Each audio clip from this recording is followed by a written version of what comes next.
राहुल गांधी जी आए थे और उंगलियों पर गिन के उन्होंने कहा था 1 2 3 4 5 10। मुझे तो शक है कि कहीं ना कहीं ये तार गहरी जांच के बाद गहलोत साहब के घर तक न पहुंचे। राजस्थान में जाती हुई कांग्रेस की सरकार जब आई थी तो झूठ की बुनियाद पर आई थी। मेरे यहाँ राहुल गांधी जी आए थे और उंगलियों पर गिन के उन्होंने कहा था 1 2 3 4 5 10 तक गिनते हुए कहा था कि 10 दिन के अंदर अंदर किसानों का समस्त कर्जा माफ हो जाएगा। आज किसानों की जमीनें नीलाम हो रही है, कितने किसानों ने आत्महत्या की है, आंकड़े आपके सबके पास हैं। इतनी असंवेदनशील सरकार मैंने पहले नहीं देखी। लॉ एंड ऑर्डर की धज्जियां उड़ी हुई हैं।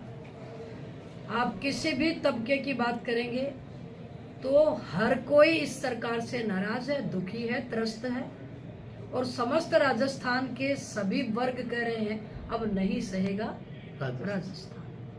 मैं विशेष तौर पे क्योंकि बीगे महिला, मैं आपको बताना चाहूंगी कि सबसे ज्यादा दुखी अगर सरकार में हुई है वो महिला हुई। जगह जगह महिलाओं के साथ प्रताड़ना वाले काम हुए, छोटी छोटी अबोध बच्चियों के साथ बलात्कार हुए और इनके सरकार के मंत्री का स्टेटमेंट देखिए आप।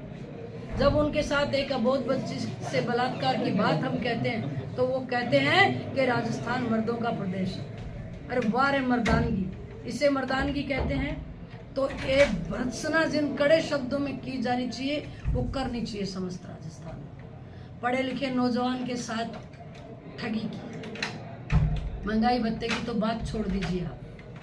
बहुत महंगी शिक्षा होने के बाद भी बेचारा दिन रात पढ़ा लिखा नौजवान मेहनत करके प्रतियोगी परीक्षाओं में हिस्सा लेता है और ये उम्मीद करता है कि इस बार मेरा सिलेक्शन हो जाएगा, मेरे परिवार को भी 2 जून भरपेट रोटी मिलेगी। 16 बार पेपर लीक, 16 बार पेपर लीक करवाने वाले लोग कौन हैं?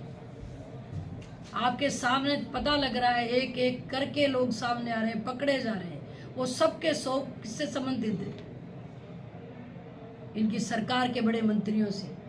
मुझे तो शक है कि कहीं ना कहीं ये तार गहरी जांच के बाद गहलोत साहब के घर तक न पहुंचे। और देखिए तो सही विडंबना कितनी बड़ी है कि सरकारी दफ्तरों के अंदर, अलमारियों के अंदर सोना और नोट भरा निकल रहा है साहब। एक तरफ राजस्थान का गरीब भूखा है, प्यासा है, नौकरी नहीं है, दूसरी तरफ अलमारियां सोना उगल रही हैं, नोटों की गड्डियां उगल रही हैं और कोई मालिक तक नहीं है। कोई ये कहने को तैयार नहीं है कि किसका है वो। कह रहे हैं हमें पता नहीं कहां से आ गया। काश हमारे घरों में, गरीब के घर में भी, किसान के घर में भी ऐसी अलमारियां आ जाए कि बिना बताए उसमें सोना और पैसा निकलने लग जाए।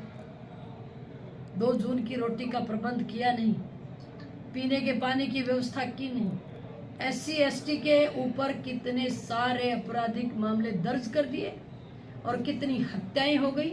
जब जब कांग्रेस आई है तब तक माफियापन पे है, तब तक लॉ एंड ऑर्डर की स्थिति छिन्न भिन्न हो गई।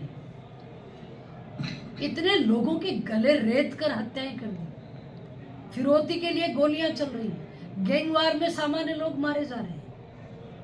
तो गहलोत साहब बस बहुत हो गया, अब सब्र का घड़ा भर गया है। आप देख रहे हैं कि आपने महसूस भी किया होगा, आम आदमी अब उंगलियों पे दिन गिन रहा है। जैसे इनके वादे उंगलियों पे हुए थे, अब आम आदमी उंगलियों पे दिन गिन रहा है कितने दिन और बचे हैं, ये जाएगी सरकार कब। सामान्य आदमी ने तय कर लिया है कि अब केंद्र सरकार की जिस तरह की कल्याणकारी योजनाएं हो रही हैं वहां डबल इंजन की सरकार बनानी जरूरी हो गई है। आप देख रहे हैं उत्तर प्रदेश में डबल